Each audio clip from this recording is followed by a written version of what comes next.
Magandang tanghali Sir Alan at magandang tanghali rin Luzon, Visayas at Mindanao. Sa oras na alas 4:35 ng hapon noong Disyembre 13 nang maaresto ang isang lalaking akusado at nakatala bilang rank 1 Municipal Most Wanted Person sa bayan ng Talisay. Naaresto ang suspek sa ikinasang manhunt operation ng pinagsanib na pwersa ng kapulisan sa pangunguna ng Talisay Municipal Police Station, CIDG Camarines Norte PFU, 1st and 2nd CNPMFC. Ang pag-aresto ay nangyari sa Purok 5A, Barangay Gabon, Talisay, Camarines Norte.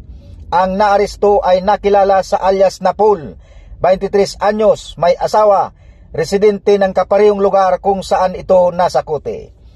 Naaresto si alias Paul sa bisa ng warrant of arrest order para sa kasong violation of Section 5, Paragraph B, Article 3 of Republic Act 7610 sa ilalim ng kasong kriminal na may numerong 22935 na ipinalabas ni Honorable Rene Morallo de la Cruz, Presiding Judge, RTC Branch 5, Family Court, Dait, Camarines Norte, noong Disyembre 6 ng taong kasalukuyan na may rekomendadong piyansa na nagkakahalagang 180,000 pesos para sa kanyang pansamantalang kalayaan. Ang naarestong personahe ay kasalukuyan ng nasa Talisay Municipal Police Station para sa kaukulang disposisyon.